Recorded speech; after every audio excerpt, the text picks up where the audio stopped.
let me be very honest with you.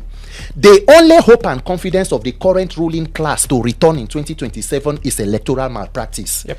If they know that the APC or the ruling party believes that they have the popularity to win elections, President Tinubu should come out and commit to electoral reform. Is the election buying at the top of it, or it's manipulating the system at the top of it? It is a combination of all factors. Let me tell you, Nakulabo.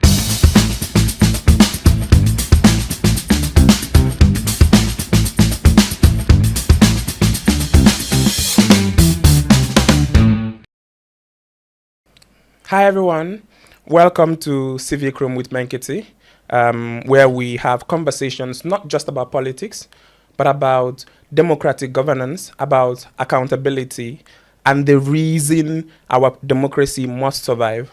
With me in the studio today is someone whose voice has been very loud about these issues.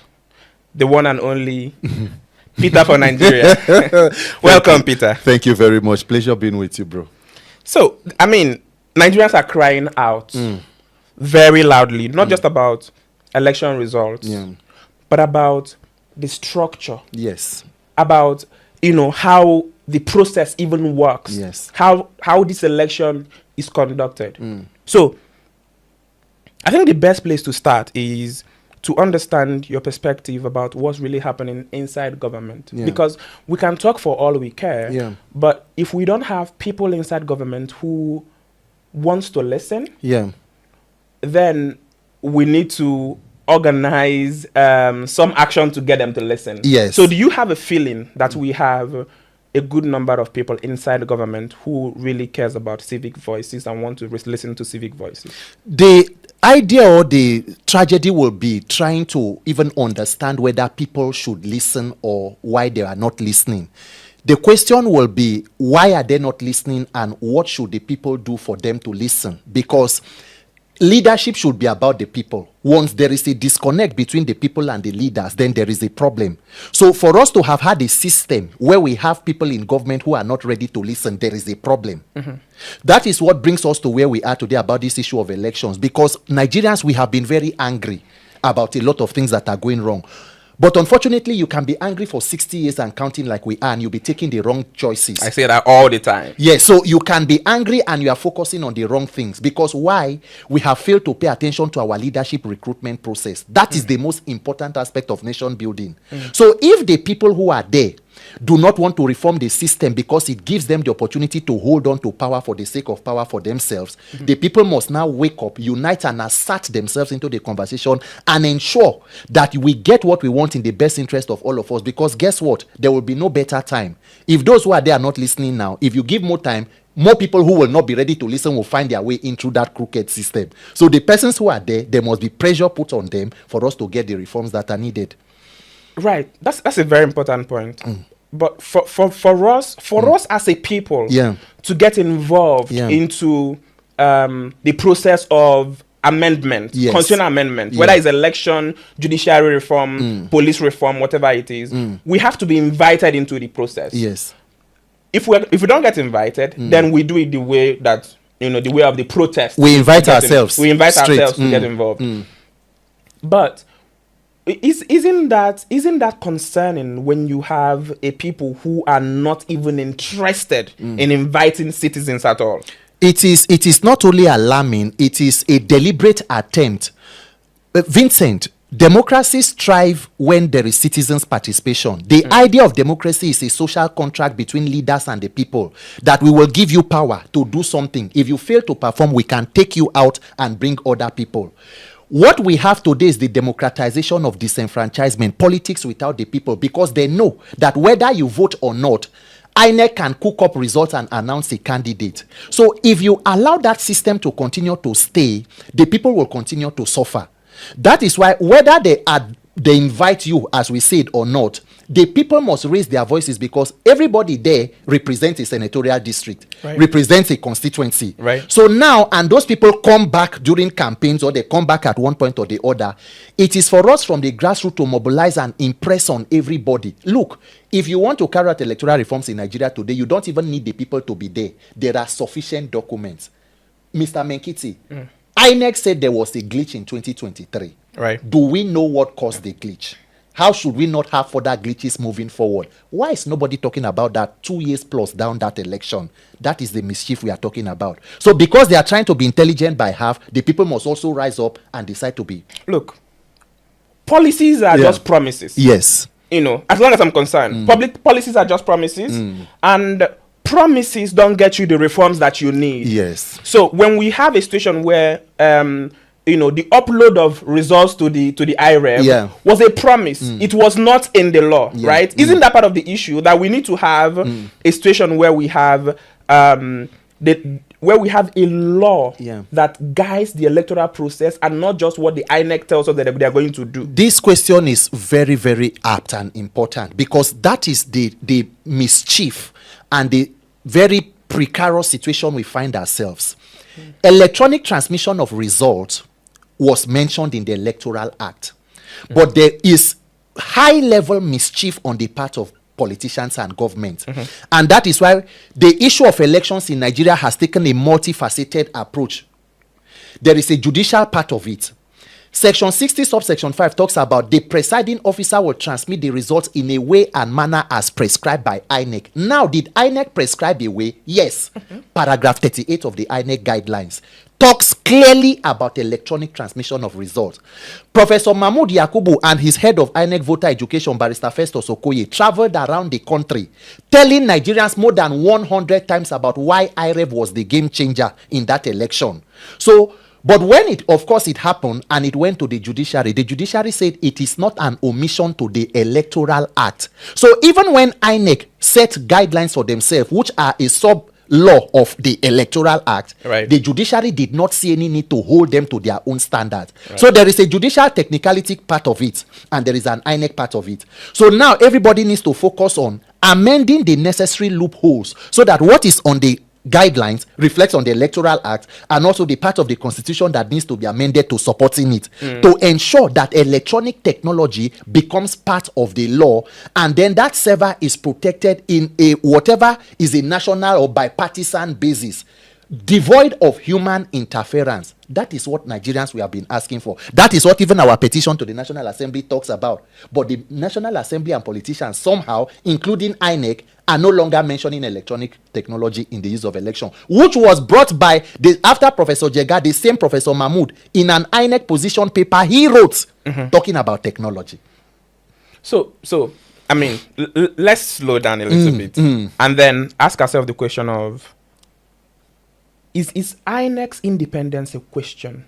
You know, in terms of, I listened to Barrister Femi Falana, where he said clearly that the foundation of electoral malpractices and all of the riggings that we have ever had in this country is because we don't have the INEC is attached to Government House with a cord. Do you understand? They don't have enough independence to be able to make the correct decision. And then we have the UWIAS, you know, the UWIAS Justice Uwais report. Yes, committee, now. You know, and one of the recommendations that they had was that we should have a situation where the position of INEC chairman should be publicly advertised, and then the judiciary should be the one to sit on the panel to interview these people to understand their perspective, and then select 3 best candidates and send to the president. The president can finally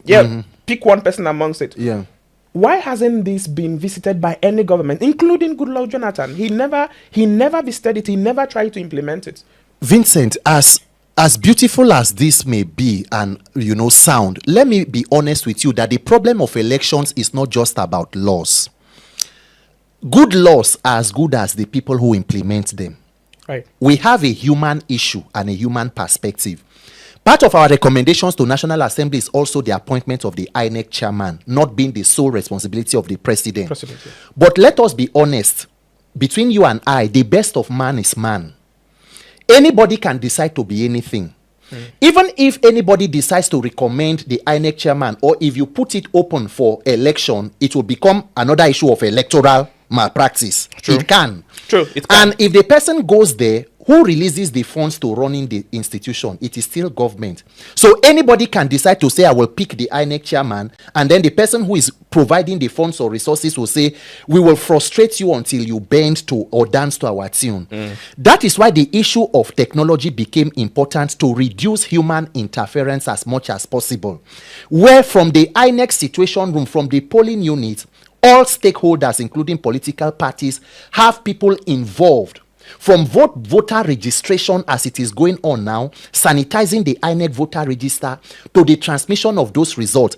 It was even suggested during their own INEC meeting on using bank technology, when it was now noticed that allegedly these beavers machines were also becoming equipments of criminality, to use immovable electronic devices. It is used in DRC. Places like Senegal. In Ghana, while the results are coming from the polling units, even radio stations call accurate results as are coming in through the electronic. From the polling units? Yes, from the polling units. Before the final collation, whoever that has lost knows and will even call the winner to congratulate. Some will say that is a smaller country than Nigeria. So Nigeria, who is a bigger country, is it not a shame that we are not supposed to be a model to other democracies? We are not talking about innovating, adopting existing innovation. Ghana had independence 3 years or so before Nigeria. So we are the giant of Africa on electoral malpractice and rigging, and we cannot conduct a credible process. The words of some election observers in 2023, they said what they came to witness here was a crime watch. Imagine leadership that comes through a process that is criminality. How do you expect the country to move forward? There's no legitimacy. There is no legitimacy. Elections do not only give governance, they give legitimacy to government. If we fail to fix this issue of election, we'll be going around in circle. That is why a government will come in 2023, and less than a year into office, you begin campaign for the next election. So in Nigeria, there is no governance. It is politicking. Politicking, yeah. So that is the tragedy of Nigeria. If you fail to hold them accountable, they are back for another 4 years. You continue the lamentation. So there is a human aspect of this INEC where good people are supposed to stand up, but as much as we can, we must try to balance it up, plug the loopholes in the law where necessary, and then mobilize to protect votes, because there is also the part of vote buying. You saw it during the by-election. In some places, vote buying has gone as high as 20,000. It is a mess we are in.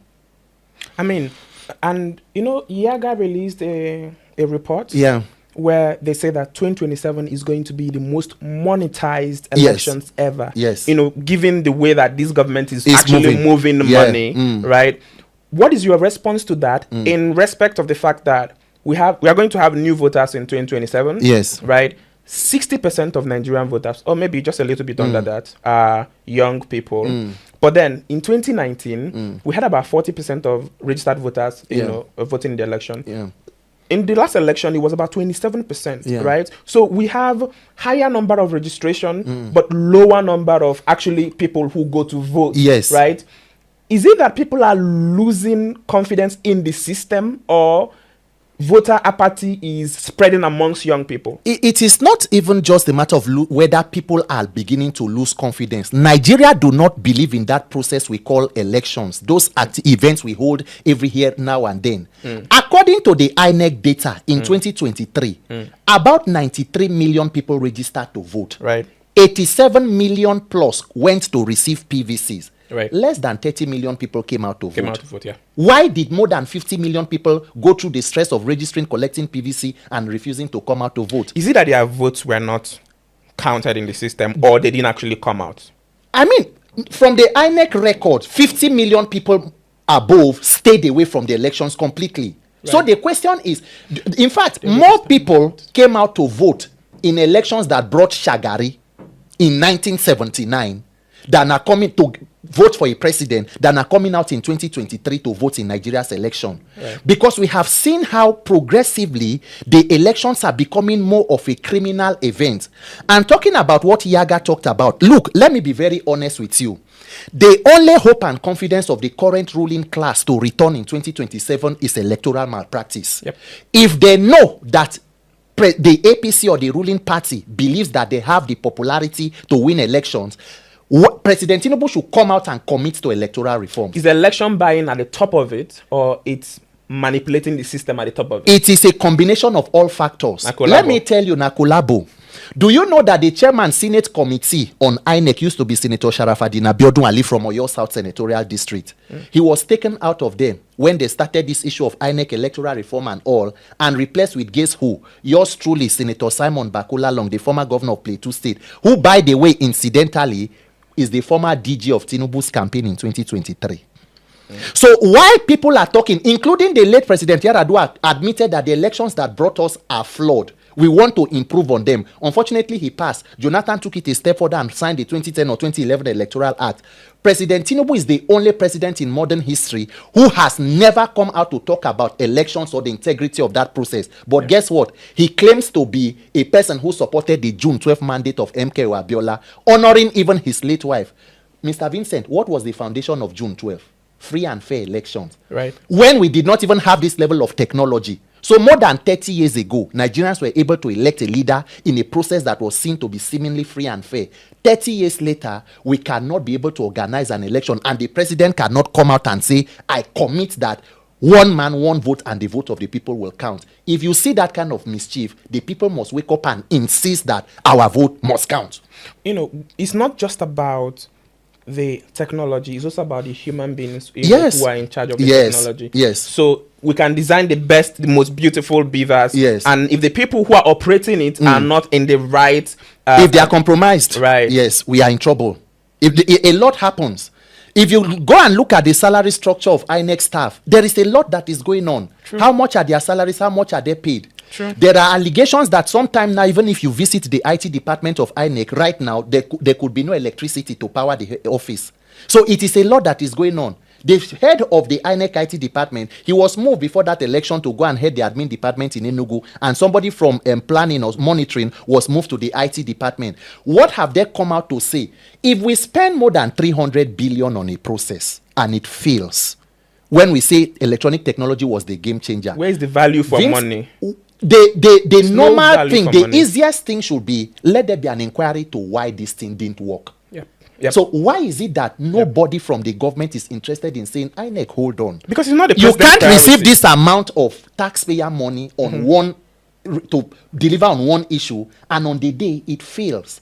And guess what? People had raised questions about this IREV not working on the presidential election before that election. So the oversight function of the legislature on the executive, is failing. It's not about it failing. doesn't exist. Today in Nigeria, the National Assembly is almost the APC town hall. It is an extension of the presidency. Right. When you see a president go into the National Assembly and he's greeted with their political mantra, on their mandate they shall fall, that shows you that it is a captured assembly where legislative leaders wait to take instructions from the executive. There are no checks and balances. There are the whims and caprices of people in the presidency calling the shot. So increase the budget for them. They can send prayer points and money into their email and account numbers. Nobody will do anything. Allegations of budget padding. That is why you can approve a state of emergency that you are supposed to do with 2/3 majority using a voice declaring a thing as important as declaring a state of emergency. So Nigeria is almost a completely captured state. Who are the victims? Ordinary Nigerians. What are they doing about it? That should be the question. Because the more time you spend wasting, the more they consolidate on the power. By 2027, Nigerians must decide that we need to liberate ourselves. That is the only solution.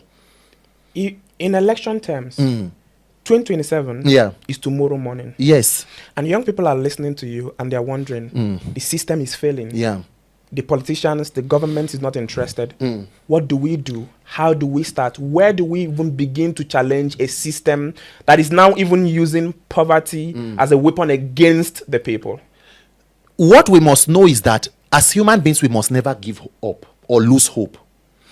Because the fact that you refuse to pay attention, there are many reasons why you may not want to be interested in what is called the Nigerian conversation.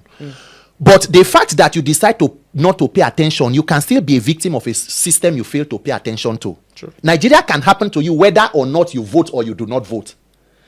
Your own could be, God forbid, a stray bullet, a trailer that has failed brake, or there is no roadworthiness. It can be that you are even taken to the hospital and there is no oxygen. It can be that the doctor there is stressed because he's working multiple shifts in other hospitals. Nigeria is happening to us daily. Now, the question is, what are we focusing and paying attention to? As we started earlier, we can be angry and take the wrong decisions. True. Anger is not a plan. That you are dissatisfied with government is not a strategy. We must focus on that system that gives them opportunity to come back to government. The bad leadership, your recruitment process, we must be involved. Nation building is not a sprint, it's a marathon. Because we did election or electoral reform 2022, it did not go the way you want. It is natural for you to be frustrated and disappointed, but you must encourage yourself, because victimhood is still at the doorstep of a lot of people. People who died during NSAS protests, they would think that they were martyrs. They would think, say, the country go down good. So imagine giving up and failing on them. So I plead with anybody who is a Nigerian, it is worth our time. It is worth our effort and our energy. Let us pay attention to fixing government and leadership. That is the only way.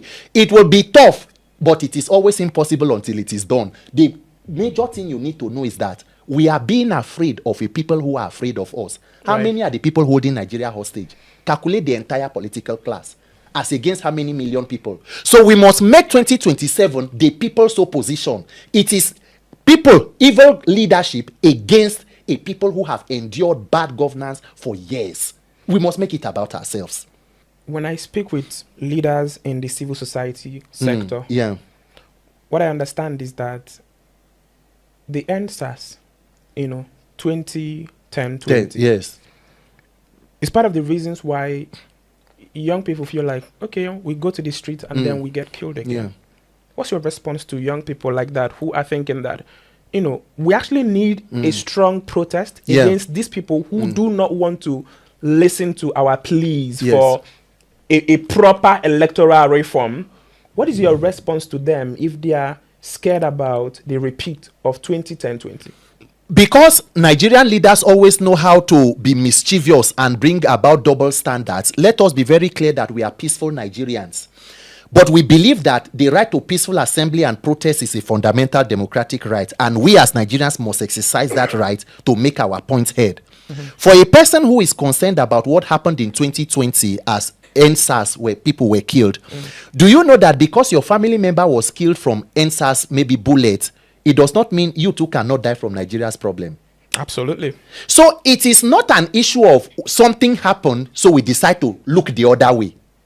When there is a protest where even arms are being faced at the people, and the people are determined that we want to change what is, including law enforcement, they know that they too are victims of bad government. How much is the salary of police? The army who is carrying gun to shoot you, how much is your pension at the end of 35 years? What they give you as gratuity is not what they even pay somebody as furniture or sitting allowance for 1 month. It's true. In the legislative arm of government. True. So all of us are victims. Is because you are wearing uniform and you are carrying gun. And if Nigerian politicians continue to overplay their hand, they risk pushing the people to a point. You saw what happened in Nepal. It happened in Sri Lanka. All of these are when people have accumulated so much of bad leadership, and then people begin to resort to self-help. Nigeria is worth our time. Nigeria needs to be peaceful, but the people should not be taken for granted as animals or being cowardized. We must exercise our strength to get the governance and leadership that we deserve. We saw the likes of Reno Mokri. Yes. Saying that what's happening in Nepal is insurrection, not protest. That it is not a revolution, that it is young people who have resulted to insurrection. And if we do that in Nigeria, it will take a long time for us to be able to rebuild the country. Do you agree with him? Police. What did Reno do when President Buhari was abroad and he went to protest to chase him out? What happened when President Tinubu called on a revolution during the Jonathan administration? When under Jonathan, people like Bashir Ahmed, the tweets are out there, APC supporters. They say after Occupy Nigeria, it should be a civil war. People made those statements under a Jonathan government that is 1,000 times better than what we have today. More than 100 people were killed within a day. The president is in a so-called vacation in Europe. That is the country where we are. Where money is not just stolen in millions, it is in billions and trillions. People like Reno Mokri, take them serious at your own risk. There were people who bungled the media department of President Jonathan. He ran out and stayed overseas almost like a fugitive throughout the Buhari administration. But you guys know what? Nigerian politicians, the average one cannot survive opposition for too long. They need to reconnect to their conduits of corruption to sap from that funnel because it's about stomach infrastructure. Right. So they tried in 2023 posturing to see that maybe another government will come in through Atiku or somebody. It didn't work. So the only option is to support what is on ground. Do you know that Reno Omokri is the only Nigerian who visited Chicago State University to confirm that according to him, Tinubu is a known drug lord? True. Are you aware of that? I'm aware. So at what time did Tinubu become the best thing after sliced bread to Reno Omokri? Please. You will see a person like Reno who is ready to spit Nigerians across ethnic and religious lines, divisive characters that should be thoroughly ashamed of themselves. This country needs good leadership. Nigerians are not violent people, but we are not cowards, and we must insist that we get good leadership in this country. I'll give you a chance to respond to the distractions going on social media. Yeah. There's a lot of distractions. Yeah. And I don't think that we should be calling names, but we know that there are influencers who are either directly paid by the government or are, channeling their socials in a way that it aligns with the government of the day. Yeah. And in turn, it confuses young people. You know, a typical example, to be honest, is what Deji is doing right now. Yeah. What's your response to that? Look, everybody should know that a bad system is a blessing to certain people. People who benefit from a corrupt and criminal system are not interested in that system changing. What you are calling bad government is a testimony to another person. If you allow what is going on social media and distractions to take your time, when you leave social media, you will encounter real life. Nigerians are going through real life problems. Law enforcement issues. People are being extorted and detained. People are in prisons today that for offenses they may know nothing about. Some even think their families think maybe they are abroad. Some have died and have been taken by insecurity. Sure. So we must continue to put the spotlight out there to say these are the real issues. Gradually, Nigerians who are not paying attention will know that we need to talk about our own lives. And some of all these engagement and talks may not help us in the long run. For a person like Deji, I do not want a situation where a person becomes an alarmist. You make people to completely give up. What is the solution you are proffering? This is bad, that is bad. What should we do? We cannot be hopeless people now. So if you are criticizing the government and the opposition who is trying to bring change or make change in their own way, you are also criticizing them. So you are the opposition of the opposition. You wake up tomorrow, you talk for 30 minutes against Tinubu, you talk for 3 hours against Obi. Is Obi the president of Nigeria? What office is he holding since he left as governor in 2014? So we must be focused on fixing the governance and the issues we have at hand and not involved in this kind of frivolities or malicious name calling. Thank you so much, Peter, for Nigeria. It's been a pleasure having Peter in the studio. So stay organized, stay focused, stay engaged. This is Civic Room with Menkiti. I'll see you in the next episode.